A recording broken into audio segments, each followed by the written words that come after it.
Minasan, konnichiwa. Hari ini kita akan bersama-sama belajar materi buku bab 13 nih minasan dari buku Minna no Nihongo 1. Jadi hari ini kita akan belajar nih bagaimana caranya untuk mengungkapkan suatu keinginan dalam bahasa Jepang.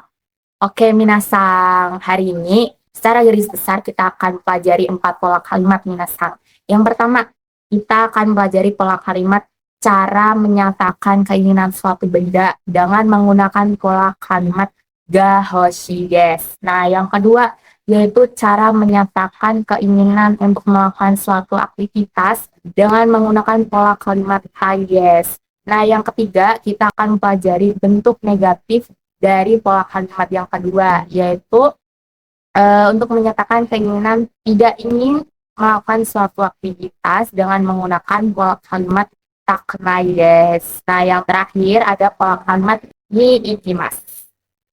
Kalian pasti pernah kan menginginkan suatu benda atau menginginkan suatu aktivitas. Misalnya, aku ingin sepatu atau aku ingin pergi ke Jepang. Nah, di bab ini kita akan belajar bersama-sama bagaimana sih cara mengungkapkan keinginan tersebut dalam bahasa Jepang. Sebelum masuk ke materinya, jangan lupa siapkan alat tulisnya ya. Hai, それじゃ始めましょう。まずはkita akan langsung masuk ke materi 1 dengan pola kalimat yang akan tadi sudah diungkapkan ya untuk mengungkapkan keinginan terhadap suatu benda. Jadi kita akan pertama-tama masuk ke rumusnya terlebih dahulu ya. Di sini ada rumusnya yaitu kata benda plus ga. Partikel ga ini fungsinya untuk menegaskan si kata benda. Lalu hoshi desu. Hoshi itu artinya ingin atau menginginkan ya minasan. Jadi dalam keseluruhan di sini kita sudah ada contohnya ya. Langsung masuk ke contoh. Kuruma ga hoshi desu. Kita akan bedah satu-satu ya. Jadi kuruma itu artinya mobil. Ga itu adalah partikel untuk menegaskan si kata benda yaitu kuruma. Lalu ada hoshi desu, ingin. Secara keseluruhan arti dari kalimat ini adalah ingin mobil. Seperti itu ya minasan. Bisa dimengerti? Lalu selanjutnya kita akan lanjut. Watashi wa okane ga hoshii desu. Yang artinya watashi, saya. Wa di sini itu adalah partikel untuk menegaskan si subjek. Subjek ini apa minasan? Subjeknya itu adalah watashi. Lalu okane, apakah minasan tahu arti okane itu apa? Ya betul. Okane adalah uang. Jadi uang ini adalah kata bendanya minasan. Lalu partikel ga, lalu hoshii desu. Nah, arti keseluruhan dari kalimat ini yaitu saya ingin uang. Seperti itu minasan. Nah, kalau misalnya minasan sadar nih, di antara dua kalimat tadi tuh ada perbedaannya loh minasan. Ada yang sadar nggak nih di antara kalian semua perbedaannya apa sih? Jadi, perbedaan di antara dua kalimat tadi ini, yang kuruma ga hoshii desu dan juga watashi wa okane ga hoshii desu. Nah, perbedaan di antara dua kalimat ini itu terletak pada penggunaan subjeknya minasan. Di kalimat 1, dia itu nggak ada subjeknya, alias dia cuma mengikuti rumus aja seperti sudah tertera di sini ya, kata benda plus ga hoshii desu. Kata benda plus ga hoshii desu. Sedangkan di kalimat kedua ini ada subjeknya yaitu watashi. Tapi setelah itu sesuai dengan rumus ya minasan, ini ada kata benda ga hoshii desu, seperti itu. Nah, dua-duanya ini boleh banget digunakan ya minasan, dua-duanya sama-sama benar. Jadi kalau misalnya minasan itu mau menggunakan subjek, pakainya kalimat kedua. Oke, kalau sebelumnya kita hanya menginginkan kata benda dan tidak spesifik, lalu sekarang bagaimana kalau kita ingin bendanya spesifik? Kita bisa masukkan kata sifat sebelum kata bendanya. Rumusnya, kata sifat plus kata benda plus ga hoshii desu. Sini, contoh menggunakan kata sifat i. Watashi wa okii uchi ga hoshii desu. Watashi itu sebagai subjek yang artinya saya, plus partikel wa, plus oki itu besar, uchi ga hoshii desu. Uchi itu rumah. Oki tergolong ke dalam kata sifat i, keyoshi. Lalu contoh yang selanjutnya menggunakan kata sifat na. Watashi wa kirei na hana ga hoshi desu. Watashi itu saya, kirei itu kata sifat na. Karena kata sifat na, jadi di depan kata sifatnya kita perlu menambahkan huruf na. Hana itu bunga, desu ga hoshi desu. Jadi, arti keseluruhan kalimat ini adalah saya ingin bunga yang indah. Lalu untuk membentuk kalimat tanyanya bagaimana? Di sini ada dua jenis bentuk kalimat tanya. Yang pertama, kata benda desu ga hoshi desu ka? Cara menjawabnya, hai, hoshi desu. Ya, ingin. Atau, iie, hoshikunai desu. Tidak ingin. Lalu di sini ada keterangan. Pertanyaan seperti ini berfokus pada ingin atau tidaknya seseorang terhadap kata benda yang ditanyakan, sehingga jawabannya hanya berupa ya ingin atau tidak ingin. Lalu contohnya di sini ada honga hoshi desu ka? Apakah ingin buku? Hai, hoshi desu. Ya, ingin. Atau kalau tidak ingin kita bisa menggunakan iie, hoshikunai desu. Tuh. Jenis yang kedua ada nani. Nani plus ga hoshi desu ka? Kamu ingin apa? Dan fokus utama yang ditanyakan di sini adalah benda yang diinginkan. Contohnya, nani ga hoshi desu ka? Kamu ingin apa? Kaban ga hoshi desu. Ingin tas. Atau kalau minasang ingin menambahkan kata sifat, bisa juga menjadi atarashi kaban ga hoshi desu. Ingin tas yang baru. Bisa dipahami ya antara dua jenis kalimat tanya ini. Lalu selanjutnya bagaimana jika kita sedang tidak menginginkan apapun? Kita bisa menggunakan nani mo hoshikunai desu. Itu. Lalu di sini ada 3 highlight yang perlu minasang perhatikan. Jika ingin menggunakan kalimat positif nih, kamu menggunakan hoshi desu. Jika menggunakan kalimat negatif, maka menggunakan hoshikunai desu. Dan yang terakhir, jika tidak menginginkan apapun, menggunakan nani mo hoshikunai desu. Sebelum masuk ke materi selanjutnya, apakah minasang paham dengan pola kalimat ga hoshi desu ini? Jika ada yang ingin ditanyakan, silakan bisa mengirimkan pertanyaannya di kolom komentar ya. Hai, sugi, minasang. Kita akan lanjut ke pola kalimat tai desu. Nah, pola kalimat ini tuh digunakan untuk menyatakan keinginan terhadap suatu aktivitas. Nah, ini bentuk dasarnya itu dari kata bentuk mas, ya, dari kata bentuk mas.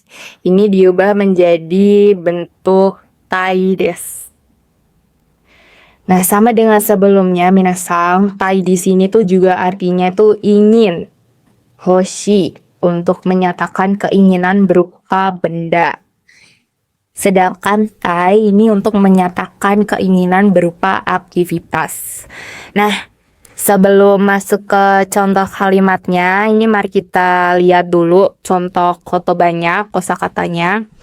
Ini tabemas, ini bentuk masnya ini tabemas ya, artinya makan. Masnya diilangin, diubah dijadiin tai, diubah jadi tai. Jadi tabetai, tabemas makan, tabetai ingin makan. Yang kedua nomimas, nih nomimas, nomimas minum. Masnya diilangin diubah jadi tai, jadi ingin nomisai, ingin minum.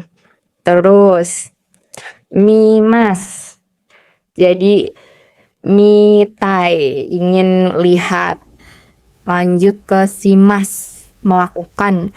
Jadi sitai, ingin melakukan. Oke, ini rumusnya ada subjek tambah kata benda plus partikel o, ni atau de, dan diakhiri dengan tai des. Nah, contohnya yang pertama menggunakan partikel o dulu. Nah, di contoh pertama ini ada kalimat watashi wa tokei o kaitai desu. Artinya saya ingin membeli jam dinding. Nah, sebelum kita bedah, kapan sih kita menggunakan partikel o ini? Yaitu pada saat kata kerja kita adalah kata kerja transitif, teman-teman minasal, atau kata kerja yang membutuhkan objek yang dikenai tindakan. Nih contohnya yang tadi, watashi wa tokei o kaitai desu. Aduh, watashi wa tokei o kaitai desu.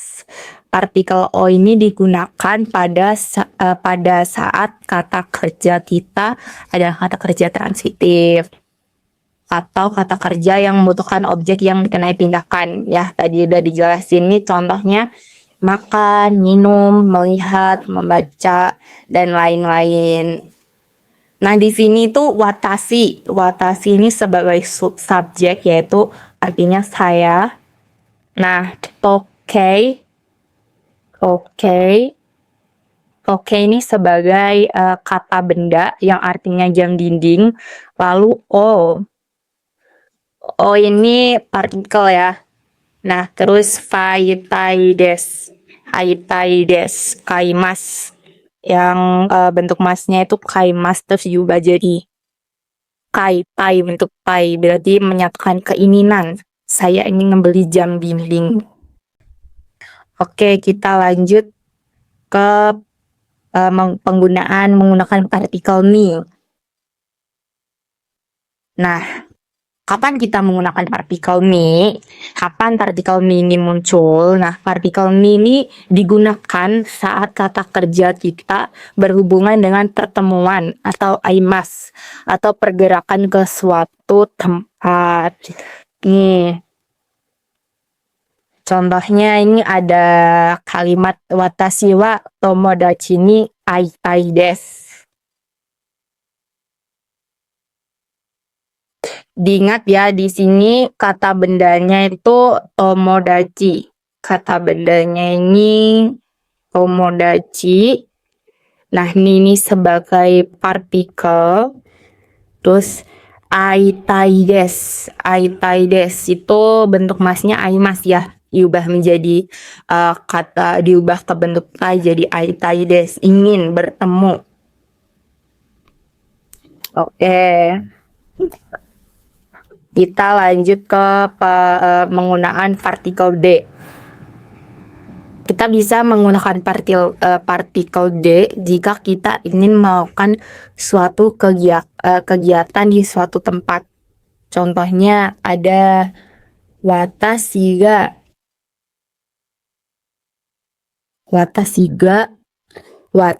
wa gaikoku de hatarakitai desu. Artinya saya ingin bekerja di luar negeri. Nah, di sini kata bedanya apa minasang? Kata bedanya yaitu gaikoku. Gaikoku itu luar negeri. Nah, terus hatarakitai desu, yaitu ingin bekerja. Bentuk masnya itu hatarakimas diubah menjadi bentuk tai, jadi hatarakimas kan bekerja, itai desu jadi ingin bekerja gitu, menyatakan keinginan untuk bekerja di luar negeri. Nah, selanjutnya yaitu ada pola kalimat takenai desu. Takenai desu ini bentuk negatif dari pola kalimat sebelumnya ya minasang. Kalau yang tadi itu tai, keinginan, ingin, yang ai tadi, sedangkan yang takenai, yang ini tuh bentuk negatifnya, berarti tidak ingin gitu. Lalu untuk bentuk negatifnya yaitu tidak ingin, kita tinggal ubah tai yang tadi menjadi takenai. Kita ubah yang tai tadi sama dari bentuk mas ya. Kalau yang mas tadi diubah jadi tai ingin, kalau tidak ingin menjadi takunai gitu. Nah, polanya itu tetap sama ya seperti 3 contoh kalimat tadi. Hanya saja tainya kita ubah menjadi takunai. Contohnya Tadi kan tabemas, bentuk mas. Terus jadi tabetai, ingin makan. Kalau tidak ingin makan menjadi tabetakunai gitu. Dan lagi yang tadi nomitai, ingin minum, diubah menjadi nomitakunai, tidak ingin minum. Terus mitai, ingin melihat. Terus tidak ingin melihat. Jadi mitakunai gitu minasang. Hai, Saigo. Pola kalimat ni ikimasu. Sini ada keterangan, pola kalimat ini digunakan untuk melakukan aksi dengan tujuan tertentu ke suatu tempat. Rumusnya, subjek plus partikel wa plus tempat plus partikel plus kata kerja plus niikin. Contoh kalimatnya, watashi wa Kyoto e asobi ni ikimasu. Yang artinya, saya pergi ke Kyoto untuk bermain atau bersenang-senang. Watashi sebagai subjek, terus partikel wa, Kyoto itu sebagai tempat, partikel asobi ni ikimasu. Asobi adalah perubahan dari asobimas yang artinya bermain atau bersenang-senang. Sedangkan arti dari ikimasu adalah pergi. Oke, minasan, wah ternyata sudah banyak banget ya yang kita pelajari pada hari ini di materi bab 13 Bumpo. Minasan semua nih masih semangat gak nih kira-kira? Terakhir banget. Yuk kita coba kerjakan soal berikut ini. Nah, ini dia minasan soalnya. Silakan dikerjakan terlebih dahulu ya. Oke, kalau misalnya minasan sudah yakin banget nih dengan jawaban yang sudah kalian dapatkan, boleh banget nih sekarang tulis ya di kolom komentar jawaban benernya berapa nih, jawaban salahnya berapa nih. Sesuaikan juga ya jawaban yang ada dengan yang tertera di link komentar di bawah ini. Hai, minasan, mite kurete hontou ni arigatou gozaimashita. Ya, mata Mata ne.